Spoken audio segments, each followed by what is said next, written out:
Hi everyone, it's Patty the Quiet Sister. Welcome to my YouTube channel. For today's card, I used Catherine Pooler's Perfect Blend stamp set. It's one of her Stamp of Approval stamp sets. And then I did a lot of embossing. So right now on the card panel, what I did was stamp it with Versamark ink, and I sprinkled it with Ranger's Liquid Platinum embossing powder. And this is the first coat. I ended up doing 3 coats. But this is the first one, and now I'm just stamping the Versamark everywhere, apparently on my mat as well, and then dumping the powder on. And I do this 3 separate times to get a nice smooth finish. And this is a really great powder. It's not the shiny, what I consider Christmassy silver. It's more of a satin finish, and it's just a little more gray in it. It's not such a bright silver, but it is beautiful, and it's a very neutral looking background for everything. So within this stamp set, the Perfect Blend stamp set, there are 2 different sets of coffee beans for doing backgrounds or whatever it is you need to do. So there's a set with 2 beans together, and that's what I'm stamping right now with the Versamark. And then I'm dumping the Ranger's Rose Gold embossing powder on, and then I'll heat set that. I love this embossing powder. It doesn't look what I consider to be a true rose gold. It looks more like a bronze to me, but it does have a slight pink undertone, which is really beautiful. And again, it's a really nice neutral, so it shows off really well with a lot of different colors. I use it a lot. I've probably only had it a couple months, and I think I'm half gone with it already. So now I stamped the single stamp onto the background using Versamark, and heat embossing that, and then I'll get my little mess cleaned up and we'll move on to the next portion. Probably part of the reason my embossing powder is down so low because I just end up vacuuming it up instead of cleaning it up. Clean up my stamp, put it away. So now I'm ready to move on to the next part of this, which is creating a frame for the card panel. It is a shaker card. So I took 2 of Lawn Fawn Stitch rectangle dies. I took the largest one, and then I skipped one and then took the next one, so the 3rd largest one.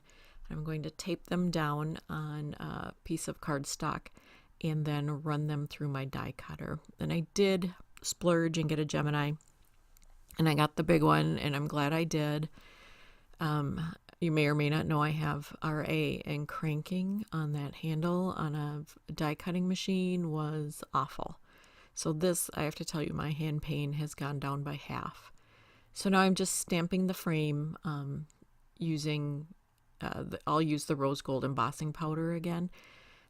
If you see at the top, there's an element to my card that I actually end up not using, but I'm going to leave a lot of that in just to show you all the mistakes I go through getting a card made. It's not, I think Laura Basson said something to the effect that the card goes well and it's so beautiful, but I'm on my 3rd card.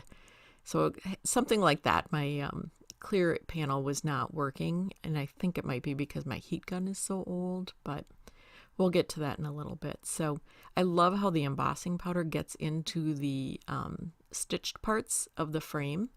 It just adds a little more deepness, and I'm going to go ahead and put Versamark all over it and then re-emboss it. I've got fingerprints in there too I need to clean up. And then somehow I ended up making like a big divot in the frame. So that was a perfect excuse to put a sequin on the outside of the frame. So that's how I cover up that mistake. It didn't really show up on camera, but you can definitely see it in real life. I might have actually held it in that spot and pushed it too hard or something. But anyway, moving on, cleaning up my mess. Again, I am a clean card maker. I do need a tidy area.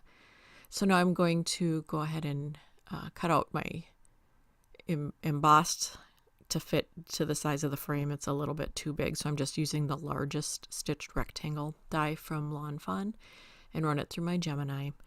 And that just takes a couple seconds. And then I try and figure out how to make the stamped plastic, or stamped and embossed plastic, that was the thing, work. And I just couldn't, so you'll see my efforts to fix that here shortly.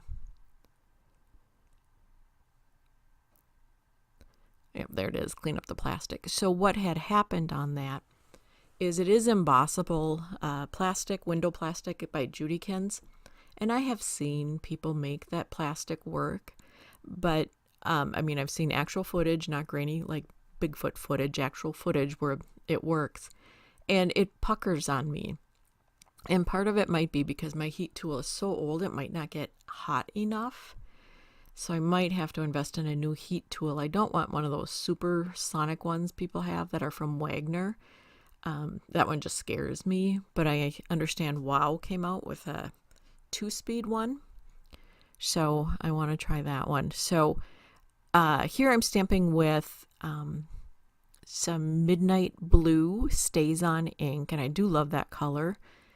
But I had shifted the panel there, so that didn't work. So now I'm cutting out just some packaging to see if I can make it work on that. And it does not work, but the third try's the charm. We get it not on this one. This one messes up as well. There you go. Yep, that was ruined. It's smeared. So then here I come in with some new different packaging. I think I had actually stopped and cleaned off something, and now I'm restamping on it. And so I'm able to carefully open up my MISTI so that I can stamp it one more time and get it as dark as I want it. And then finally we have victory, and it works out because I just love that coffee pot. I have several coffee sets, and that is my favorite coffee pot. So now I'm going to add some, I believe it's 1/4-inch double-sided tape to the back of my frame so that I can add my clear window plastic to the frame. And I can't remember who makes this the double-sided tape. I've had it for so long, but I'm sure I can find it. Use my little pokey tool to peel off the tape back. And my frame did warp a little bit from all of the embossing, but it does, when I put the foam tape on and lay it flat, I'm able to smooth it out, and that all works out. So the plastic is a little big, but I put it on. So look how pretty that blue is with the bronze. I just love it. This is a new color combo for me, and I'm going to use it again. I really, really like it. So there's the blue, the bronze, some silver, and gold in this card, and I just love it. So I pulled out my big roll of foam tape. It's double-sided. It's very much like the 3M foam tape, only half the price. I think on Amazon I got 2 rolls, and I did not spend even $10, so maybe it's less than half the price. And so far I've only made a couple projects with it, but I like it. It works out really well, and if I can save myself $15, I'm going to save myself $15, even though my father-in-law worked at 3M, and I should probably be a little more loyal. I do like this foam tape. So finishing up putting the foam tape on, straightening out my background, and then I'm going to go and grab my sequins. And I used the Recollection sequins from Michaels, and I have had these in my stash, a good 10 years. So there's a set that was kind of a darker bronzy brown, and then a pale duller gold, and then a bright gold. And then I also have a combination of blue sequins from Recollections, and they just all go really perfectly together. So getting that topper onto my card base or card panel and just trimming it off because there was just a little bit of a size difference, and that worked out just fine. So now I'm going to take some adhesive and add it to an A2 size card panel, and then that will finish off my card. And I can never cut anything to the right size. I always end up trimming off my card bases. So there's the finished card. And this is what my dog does while I'm crafting. He destroys his toys. He's chewing on his unicorn right there. So thanks for stopping by. I'll have links below